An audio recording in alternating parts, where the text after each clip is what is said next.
20th century was a time of incredible change, unspeakable horrors, and amazing leaps of scientific discovery. It was a century marked by events that united and divided us, from great feats to great wars, with advancements and setbacks that showed us the power of many, the power of one. I have a dream. A century of revolutions, evolutions, and retributions. A century made by conflicts and crimes, inventions and entertainment, politics, protests, discoveries, and disasters. Oh, humanity. We will count down the 101 events of the 20th century. Their stories form the tapestry of our history and shape the world in which we live.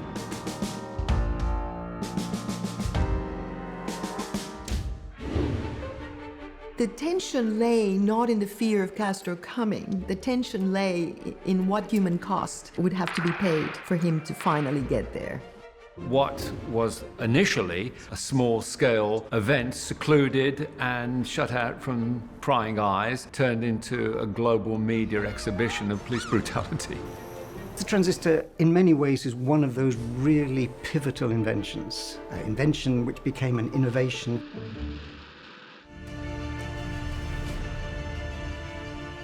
At the end of the Second World War, Europe lay devastated, but a new threat loomed for Allied countries, one posed by their old ally, the Soviet Union, a threat that would need an unprecedented response.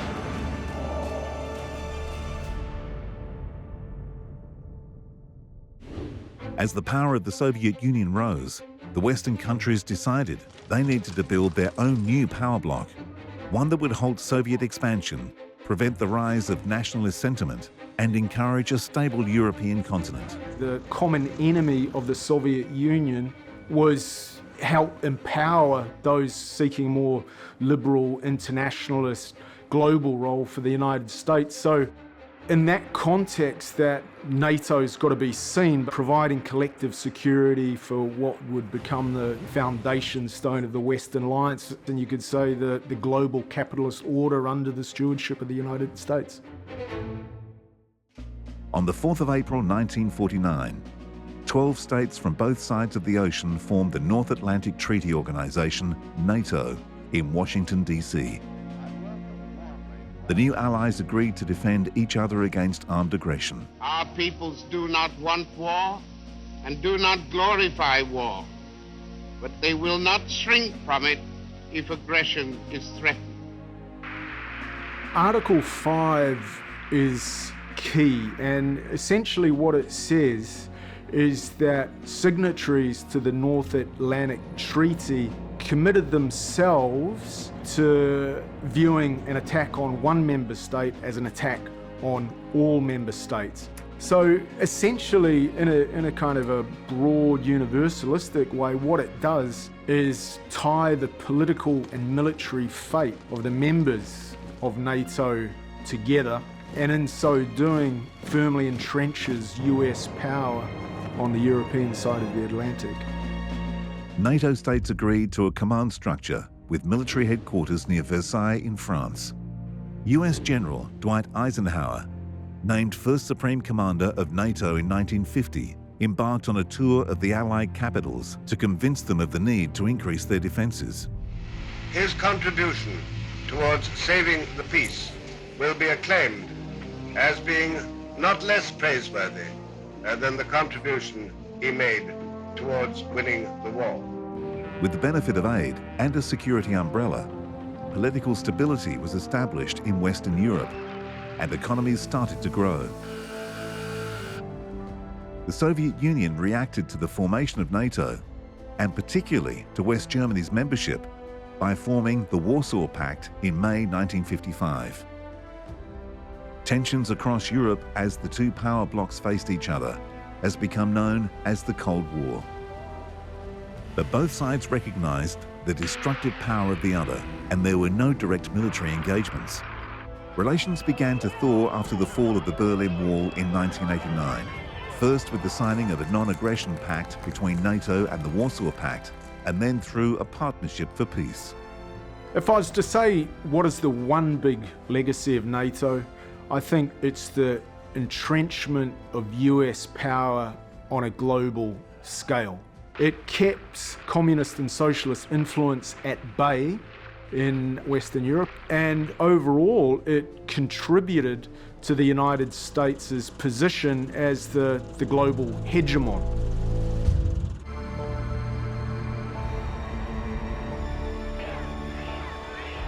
Despite the achievements of the civil rights movement in America, racism remained the terrible underbelly of their society. Los Angeles in the 1980s was a crucible of racial tensions and violence against African Americans. Tensions that could easily boil over.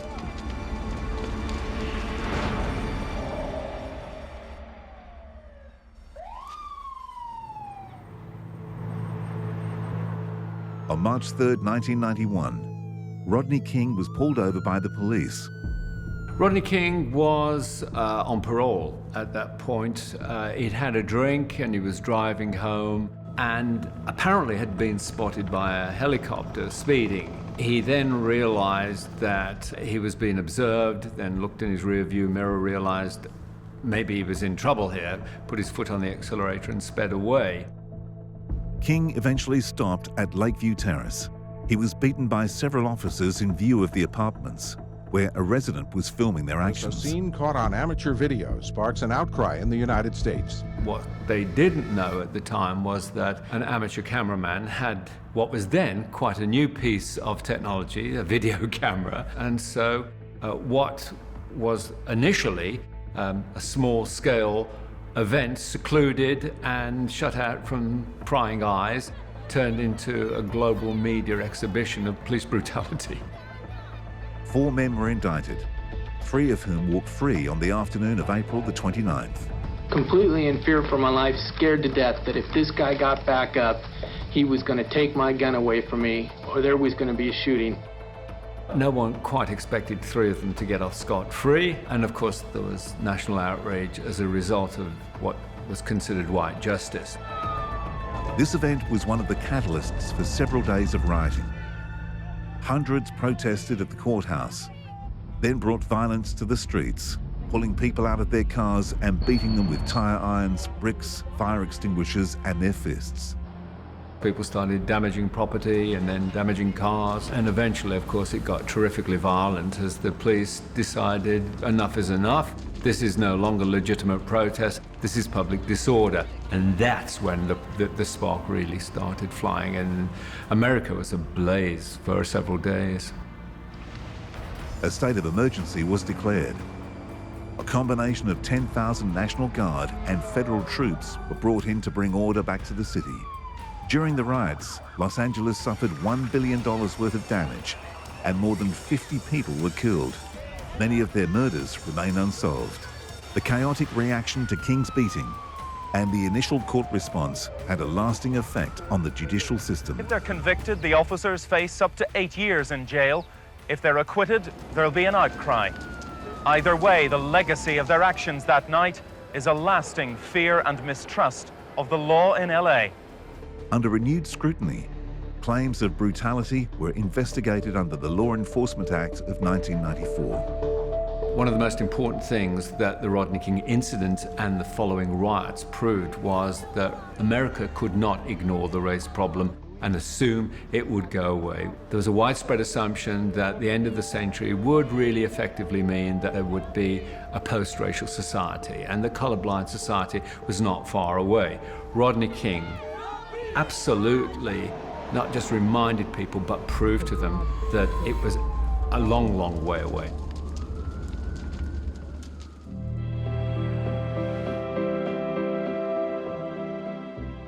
In the 1930s, airships were celebrated as the future of luxury travel, until one terrible and very public disaster would see them disappear from the skies.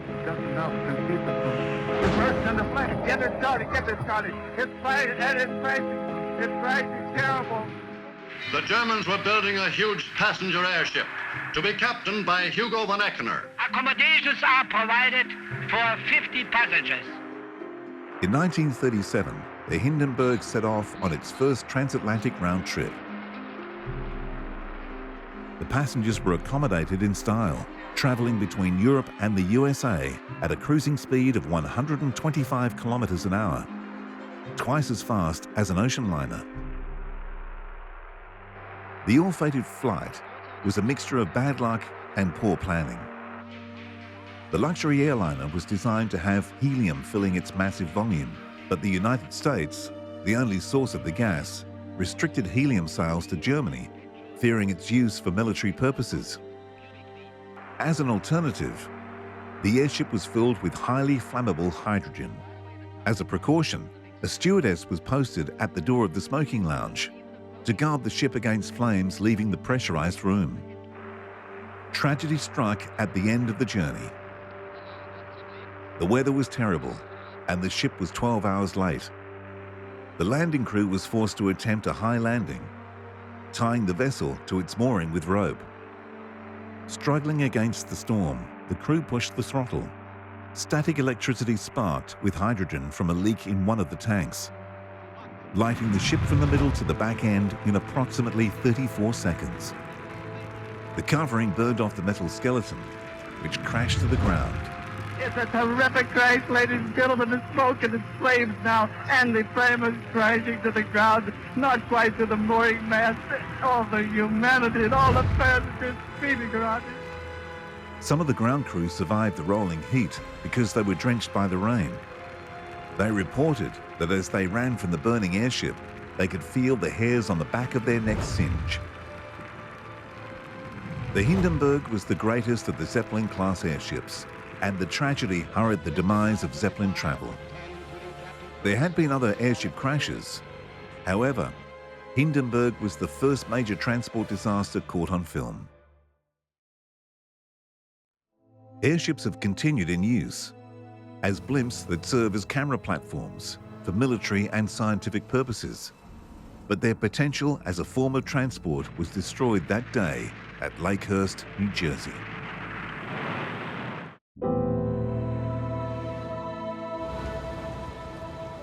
The 1950s Cuba was under the control of American-backed dictator Fulgencio Batista. His was a corrupt and oppressive regime. The people were ready for revolution. The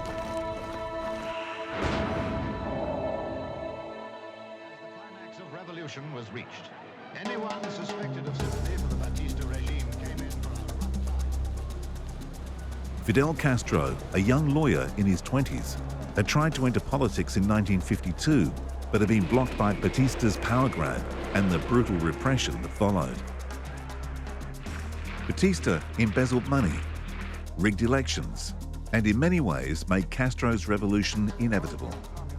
In 1956, with few rifles and a loosely bonded network of rebel groups, the revolution repelled Batista's soldiers whilst carrying out hit-and-run attacks in Havana. The Castro rebels plant bombs and buses on railroad trains. They set fire to cars and trucks, oil tanks and factories. I was in Havana. I was going to a nun school. I had, for the last 2 years prior to the revolution, maybe once every couple of weeks, I would be called to the principal's office and asked to go home because there had been some kind of ambush or major terrorist situation in Havana. So it was very tense. The tension lay not in the fear of Castro coming. The tension lay in what cost, what human cost would have to be paid for him to finally get there. Batista concentrated his forces against the insurrection, but Castro's men were skilled at ambushing small groups of the Rural Guard Patrol. As the momentum of the revolution grew, even the nuns in my school were praying for the moment that the barbudos, the bearded ones, come down from the mountains. After years of fighting, Castro's revolution had mustered its strength. It began to capture small towns, making its way towards the capital. He took control of Havana early in 1959. The level of support for Fidel Castro in Cuba when they came was unbelievable, unbelievable. Time and again he was held up by the crowds. He spoke to them of the new regime now being inaugurated, a regime, by the way, now formally recognized by Britain. Once in power, Castro's focus was on improving the lives of ordinary people. One of the major impacts of Fidel Castro to the Cuban population is that from maybe 60-65% literacy rate, he brought it to about 96% within 3 years. The same with the healthcare system. It's a universal healthcare system. Is one of the models of the world. Putting members of the old regime on trial was also part of the revolution, and hundreds were executed. When the government started seizing property, Castro's communist principles behind the revolution became clear. The US grew suspicious of the communist slant of Castro's ideals and responded by cutting off trade and orchestrating several attempts to assassinate him, including spiking his cigars with Botox. Soon after, he goes and turns to the USSR when he realizes just the rhetoric alone isn't going to get me anywhere. I need to do something to protect Cuba and the revolution in the long term. Castro's legacy in Cuba can be defined by two extreme outcomes. Power had been seized from a corrupt regime, and much-needed improvements were made to the lives of ordinary Cubans. But Castro also mismanaged the economy and restricted political freedom, subjecting the people again to rule by the whim of a dictator. The fight against Castro must go on, and it is going on.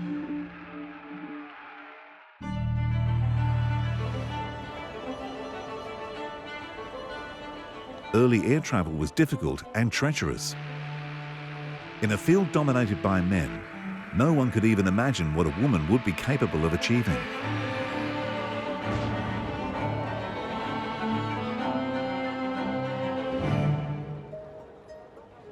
Amelia Earhart was a keen flyer. She knew the task was difficult and opportunities for women to fly were hard to come by. But she was determined to make the trip across the Atlantic. You had to be, for a woman, independently wealthy to afford the lessons and to buy your plane and to maintain it. So Amelia worked at lots and lots of jobs. She was very versatile, very creative and extremely adventurous, and was determined this is what she wanted to do for her life. Earhart had the obstacle of public opinion to overcome. She was only the 16th woman to earn her piloting license, and she bought her own plane second-hand. She slept in her bomber jacket for 3 days to make it look worn like the men's. Early in 1932, Earhart was set to make the trip.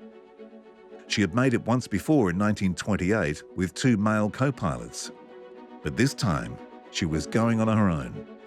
She left on the 20th of May from Harbour Grace in Newfoundland.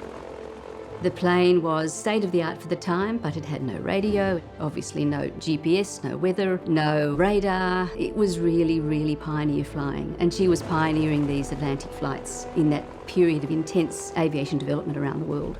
She set off quietly, fearing that if the publicity machine got rolling and there was some hit, she just didn't want to have to deal with it. It was a difficult flight.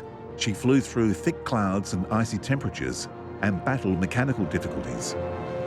She was most dismayed to find that not only her altimeter wasn't working, but the exhaust manifold on her plane was starting to catch on fire, and this in itself was pretty bad. And then later on, it started vibrating very intensely, so she thought, oh, I've got to just land this plane as quickly as I could. I cruised inland until I found a suitable pasture. I landed there after frightening all the cows in the neighborhood and rolled up to the farmer's front door.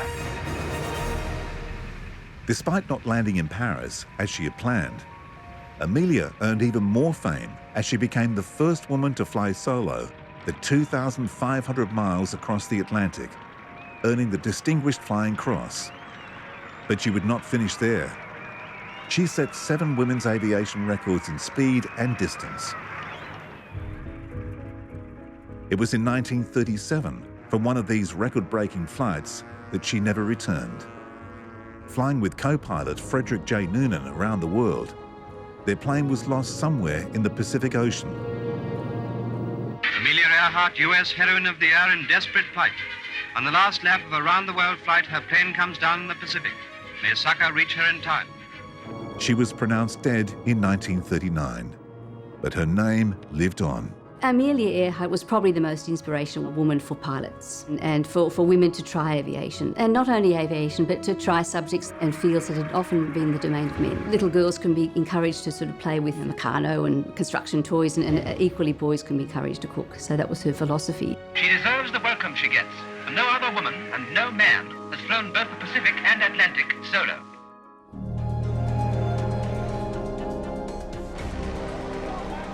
The Union of Soviet Socialist Republics, the USSR, was one of the two superpowers that dominated the second half of the 20th century.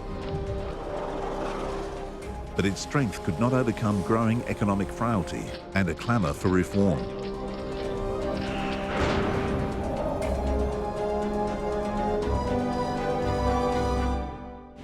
The last of the Romanovs is driven from his throne and later killed. Since the 1917 revolution, the Soviet state had exercised totalitarian control over the economy, overseeing all industrial activity and managing every aspect of political and social life. In 1985, a new leader appeared, whose more open approach was a realistic response to the problems the USSR faced. His name was Mikhail Gorbachev.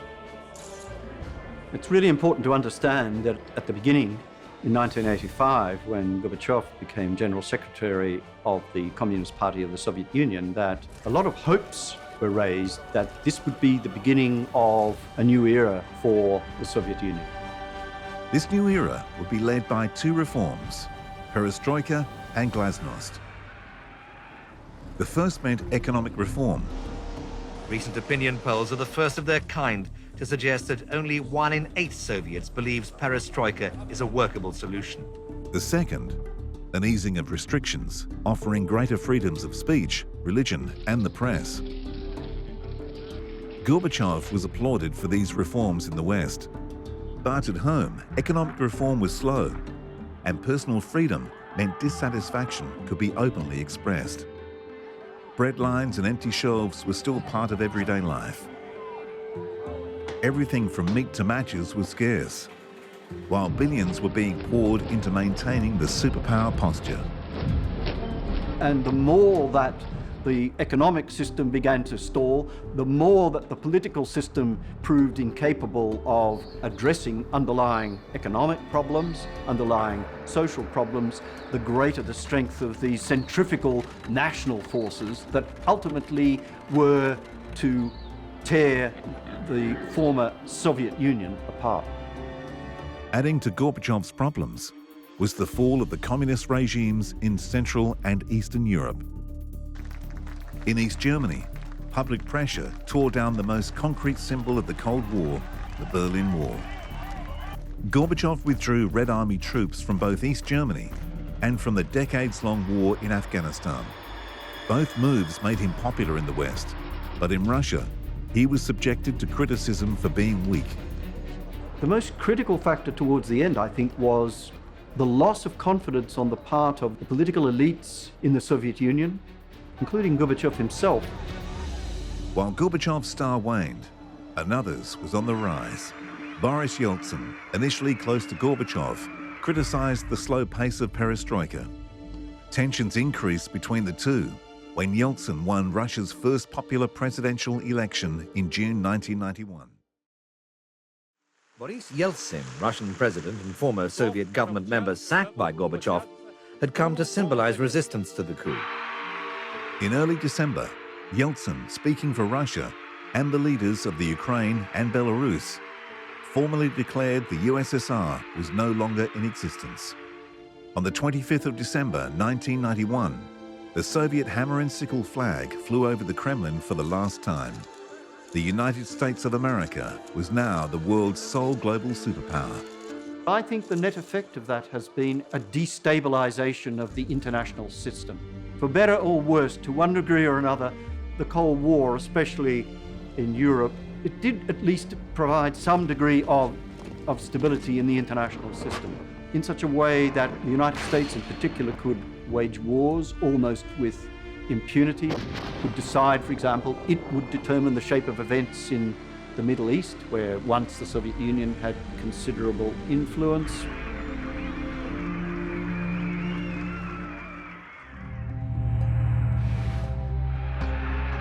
It began in the early hours of a June morning in 1972. What followed would bring down an American president, a scandal that so captivated the public consciousness, it is now synonymous with abuse of power and obstruction of justice. Richard Nixon was nearing the end of his first term when the Washington Post reported on a series of crimes that would lead all the way back to the White House. With the threat of impeachment looming, Nixon would be forced to resign. Those crimes have become known as the Watergate Scandal, after the building where it all began. Well, the Watergate office complex is a building in Washington which houses a hotel and offices.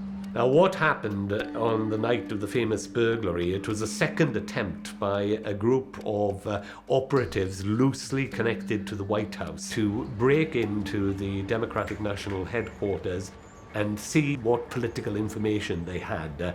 It was political espionage. The clandestine operation was part of a greater plan to make sure Nixon was re-elected. Nixon was going to win the election without difficulty. He didn't specifically instruct the break-in, but he created an atmosphere of paranoia in the White House where these kinds of things, very dodgy political operations, became the norm.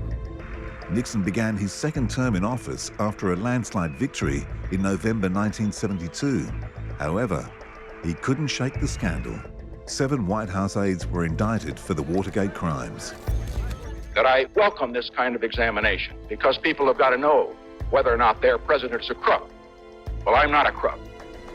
In the heat of the trials, it was revealed that the president himself was involved and that an aide had tapes of conversations implicating him. I believed I was doing something for the President of the United States. When the tapes were turned over, 18.5 minutes were missing. Nixon had done all he could to keep his name out of the operation. But by 1974, he could no longer pretend.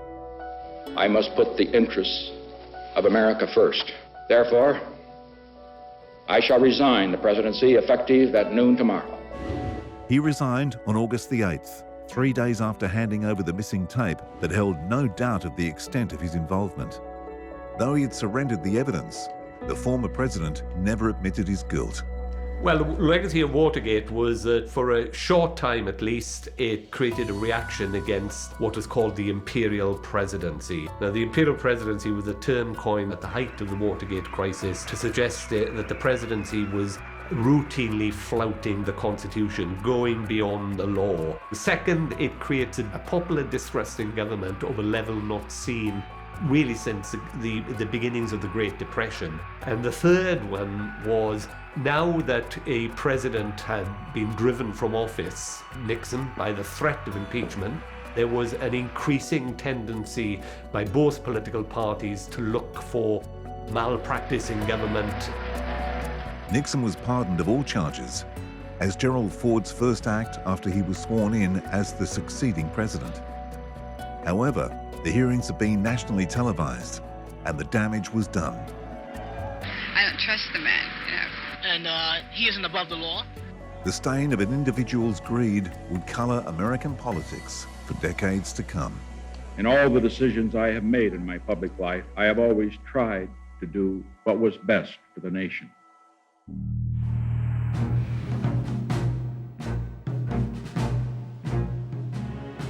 Cambodia, an ancient Buddhist society, was the scene of one of the 20th century's worst genocides, perpetrated not by an invading force, but by its own leader.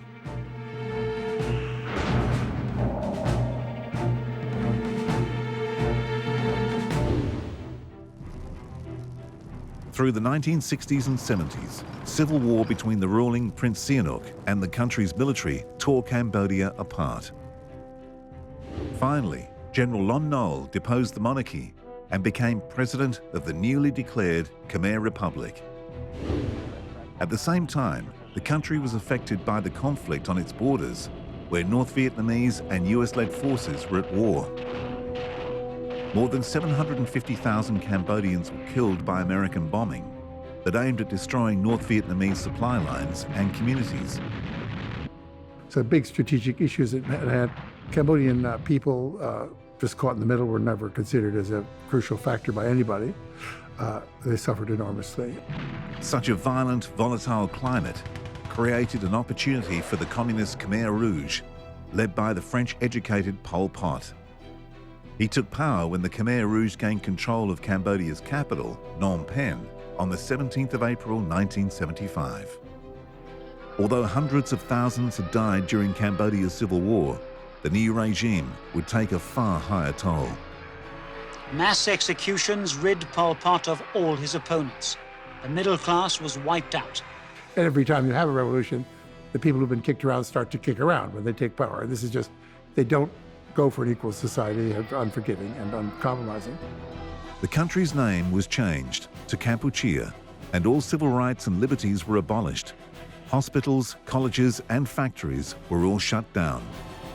I mean, what they were trying to achieve was the impossible. We could have the fastest, strongest, and most purest revolution in the world. So therefore, everybody's going to get to work, pour the elites out into the countryside, put them to work, growing rice, which is what they did. In the process, of course, enormous central damage to the people who were evacuated from the cities. Khmer Rouge regime drove millions into the country. Millions more who objected were slaughtered. People who were too slow to move or refused to leave were killed on the spot. Executions were not always necessary, as starvation accounted for many enemies of the state. As more and more people were accused of far-fetched crimes, the Khmer Rouge turned to a system of killing fields, establishing hundreds all over Cambodia. Anyone with an education, doctors, teachers, monks, journalists, and artists, was singled out. No one was immune. Children and babies whose parents had been executed were murdered. Because, according to Pol Pot, to stop the weeds, you must also pull up their roots.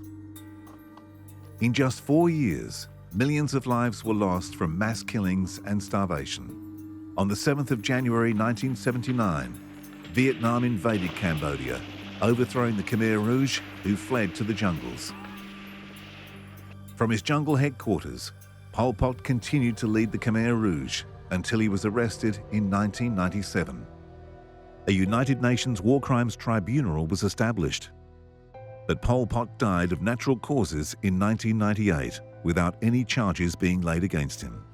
Following the suffering inflicted by the Khmer Rouge, Cambodia's recovery would not be easy. 1 in 5 of its citizens is believed to have died in the genocide. Millions of landmines remain buried around the countryside.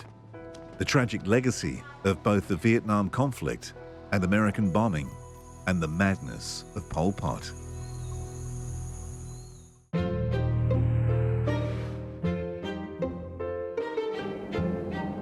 In the final years of the 20th century, one incredible medical achievement would be cause for celebration and uncertainty, raising polarizing questions about the ethical boundaries of science.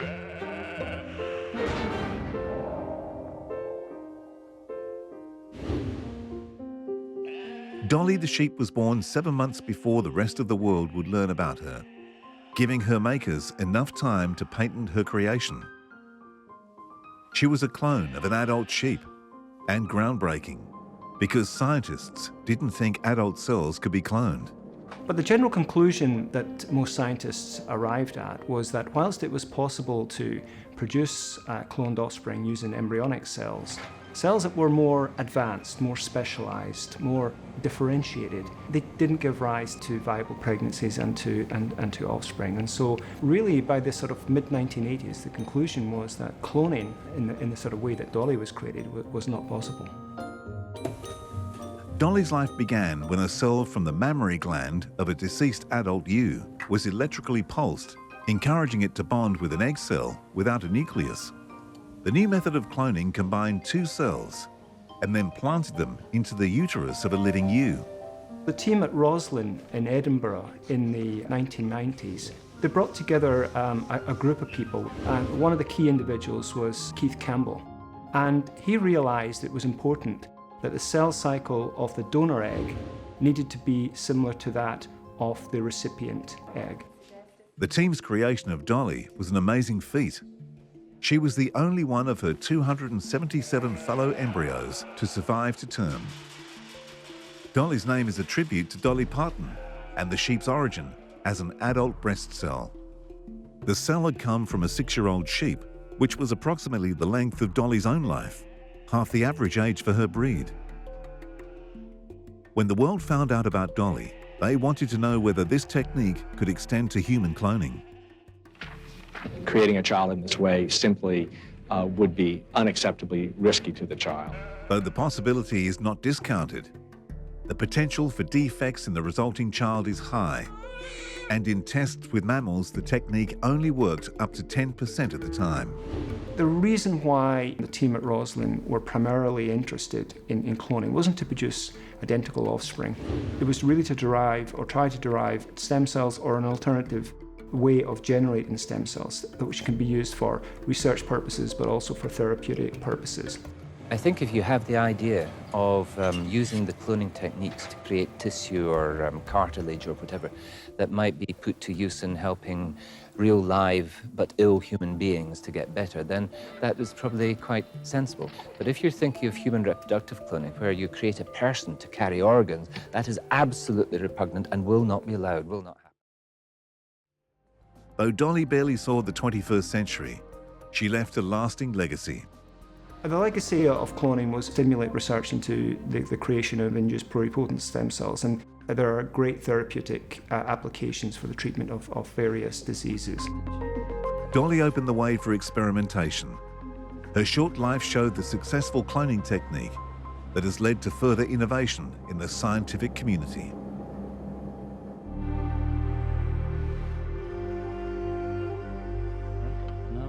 He was a member of the biggest band in the world, but also a solo musician, father, and peace activist. Ultimately, this fame and success would lead him to a violent end that shocked the world.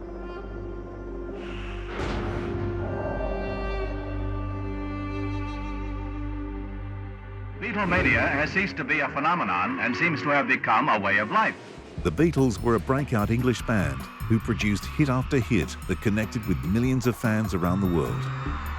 A group was formed by John Lennon in the late 50s. It went through a few reincarnations, and by 1962, the band was made up of Lennon, Paul McCartney, George Harrison, and Ringo Starr. The Beatles' fame had been epic. Country after country succumbed to the charms of this young band, with an uncanny emotional connection to their audience. Even after their breakup in 1970, the Beatles carried their fame for years. And in the 1980s, Lennon would lose his life over his status as a celebrity. On December the 8th, 1980, John Lennon was shot outside his apartment block. Eyewitnesses said the assassin made no attempt to run away and was smiling as police arrested him. Cradled in the arms of his wife Yoko, the former Beatle was rushed to Roosevelt Hospital a few blocks away, where extensive resuscitation efforts failed to revive him. The assassin's name was Mark David Chapman. The motives behind Chapman's assassination, even to this day, are unclear. It has been known that some fans become so obsessed with their idols that their love spills into not exactly hatred, but a kind of a sense of that they want to destroy the thing that they love, the idol that they love and worship. Years later, a much more straightforward and much more intelligible explanation came out of an interview with Chapman when he just said, I wanted to be instantly a somebody. I thought by killing him, I would acquire his fame. And that, in a way, is more sinister. I wasn't killing a real person. I killed an image. I killed an album cover. I don't expect them to forgive me. By mid-morning, the gates of John Lennon's luxury apartment block had become a shrine. Lennon's fans were shocked. They held a candlelight vigil for him on December 14th. The problem was that people couldn't compute, was that someone had actually killed Lennon deliberately, cold-bloodedly, and mercilessly. Chapman's actions elevated Lennon's fame, contributing to an intensity that increased over the 20th century and into the next. After his death, John Lennon's music would remain immortal in the hearts of the public. I imagine in years to come we will regard the Beatles' catalogue in the same way that we regard Shakespeare's plays today.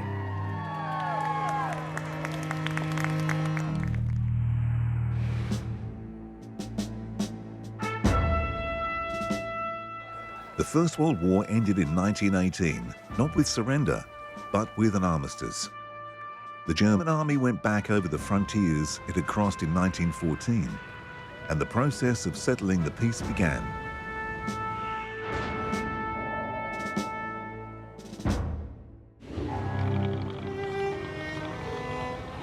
The leaders of the Big Four, the winners of the war, Britain, France, the USA, and Italy, met along with a number of minor countries at the start of 1919.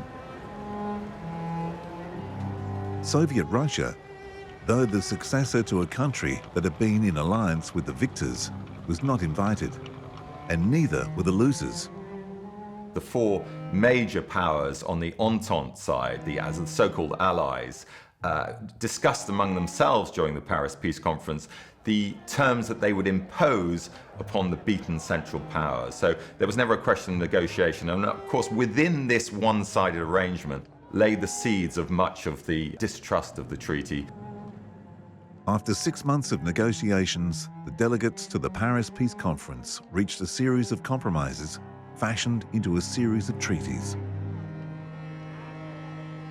At Versailles, the victorious Allies planned their peace, but not one of France's making, though she stood to lose most should a militant Germany rise again. Well, the key points of the treaty, insofar as they related to Germany, were really three elements. First of all, Germany would be disarmed. She would lose all her navy. She would be reduced to a rump army of about 100,000. Secondly, she was going to lose a certain amount of territory. So major territory loss was on the eastern border, particularly in Poland, Czechoslovakia. And the third element of the terms imposed upon Germany were financial, the reparations, the insistence that Germany had to take responsibility for causing the war, and if that was the case, they then had to pay for it. And these were astronomical sums. About £6 billion at the time, which is about £300 billion today. The treaty was formally signed in the Hall of Mirrors at the Palace of Versailles on June 28, 1919, 5 years to the day after the assassination of Archduke Franz Ferdinand, which had initiated the cascade of events that led to war. The War Guilt Clause, the fact that the treaty was imposed on Germany rather than negotiated, and the enormous financial penalty all seem with hindsight to have been designed to ensure instability. Why was Germany, in his judgment an undefeated Germany, accepting the penalties of defeat? There was a feeling among many Germans that the treaty was something that sooner or later they needed to overturn. There was also a sense that the financial instability of the 1920s, in Germany in particular, was as a direct result of that treaty. Carl Schmitt never blamed the men who had caused the war. Instead, he blamed the men who had signed the peace. With an unstable government and an economic crisis in full swing, extreme parties started to emerge on both the left and right of the political landscape. You could say that the long-term effects of the Versailles settlement was creating such a feeling of disgruntlement in Germany that at some point they would want redress from this. They would want redress, particularly in terms of the territory that was taken from Germany. And I think it is fair to say that the determination among Germans generally to gain revenge for Versailles laid the seeds for the rise of Hitler and the demand for the return of all the territory that ultimately caused the Second World War.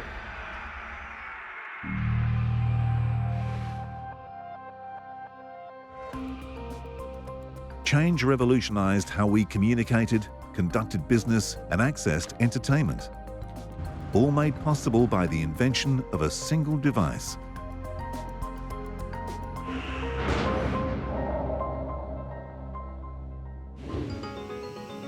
For the first half of the century, electronic devices were controlled by vacuum tube triodes, invented in 1906, The three-terminal connection acted as both an on and off switch in a device, as well as an amplifier of sound. Now, one of the problems, as I say, with valves is they've got lots of things going wrong with them. It was cumbersome, hot, unreliable, and so on. A new improved conductor would come from the combined talents of three minds. The three culprits who directly invented the transistor was a man called William Shockley and two people who worked with him in his lab, Walter Brattain and Jack Bardeen. And they were working together for Bell Labs. And Bell Labs are very much interested in electronics and all the sorts of things you can do with it. Bardeen and Brattain experimented with two gold point contacts applied to a germanium crystal and observed a signal being produced with the output power greater than the input. So you have to imagine beavering away, and what you're trying to do is on a very small scale, put three wires into something, a piece of silicon or germanium, to make it work in this interesting way like a valve would. And eventually, just before Christmas on 1947, Bardeen and Brattain managed it. A few months later, Shockley invented a more robust type of device with a layered sandwich structure. The Bell Company unveiled the group's invention called a transistor in 1947, winning them the 1956 Nobel Prize in Physics. This smaller, easier to make amplifier was made possible by developing the transistor. Very quickly, Bell Labs realized this was big. They opened a factory in 1950 to start making this in volume, and pretty soon after that, we started to get applications of the transistor. And in 1954, the transistor radio was available for sale, making radios truly portable. In 1958, Jack Kilby from Texas Instruments found a way to make smaller transistors by making all the parts out of the same block of material and adding the metal needed to connect them as a layer on top of it. Kilby's integrated circuit now led technological change in leaps and bounds. Transistor technology infiltrated military and computer applications. In Manchester University, the world's first transistor-based computer was put together. By today's standards, really rather stupid, but at the time, this was a big breakthrough. Space was a new frontier that could only be reached because of the technological advancements transistors opened up. By the end of the 20th century, the most advanced circuits contained several hundred millions of components on an area no larger than a fingernail. The transistor, in many ways, is one of those really pivotal inventions. Invention which became an innovation. My definition of innovation is ideas that create value. And without question, the transistor has done that. Commercial and social value. It's changed the world.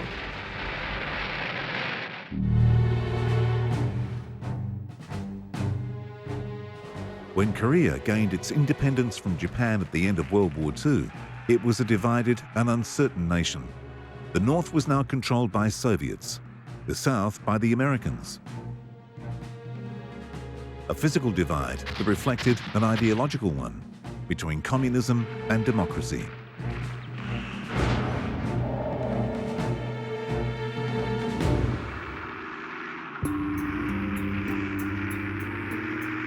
The partition of Korea is a casualty of the quick end of the Second World War in the Far East. The Americans had to suggest very rapidly after the atomic bombs were dropped and the Soviets invaded, the Red Army invaded the northern part of the Korean Peninsula. They had to suggest an arbitrary line so that the Americans could occupy most of Japan and part of the Korean Peninsula. So they suggested the 38th parallel. Rounding up and mopping up. That's been the recent task of the United Nations land forces in Korea. Between 1945 and 1950, rival groups in North and South Korea maintained their volatile truce. In the South, the American-backed regime moved towards a declaration of an independent republic, while the Soviet-sponsored North mobilized not under the banner of invasion, but of unification. By 1948, both North and South had declared themselves to be independent nations, as they remain today. The North, backed by the Soviet Union, prepared its army and in 1950 invaded across the 38th parallel. Taking the capital, they expected a quick surrender and unification of the country on their terms. The peaceful southern democracy was taken by surprise by this communist blitzkrieg. but the South pushed back when the United Nations, under American leadership, came to its aid. Is the goal merely to protect South Korea, or is the goal to overturn and roll back the communist revolution in the North? Do we believe that this is a completely illegitimate and fundamentally aggressive regime that has no right, in the parlance of today, they've lost the responsibility to protect their own population? The war was waged on the ground by both regular army and guerrilla units. Red soldiers, who probably don't even know what the war's about anyway, are interrogated by an American intelligence officer. And in the air, where it became the first conflict to involve jet fighters in significant numbers. With international support for the South threatening to overwhelm the North, China entered the war in 1950. For 3 years, a savage war in often frigid conditions was fought without any clear advantage being gained, and at a cost of millions of lives. Fighting ended in 1953 with an armistice. But the war has never officially stopped, with the friction, suspicion, and danger in the Korean Peninsula that occupies newspaper headlines to this day. Well, the legacy very much remains in the form of Korean division. The North, for the South Koreans, is kind of a lost limb. They're waiting to kind of get it back and to refill those provinces and to bring economic development in their new South Korean model to the North. From the North Korean perspective, the war never ended. It's a very, very palpable and present conflict still.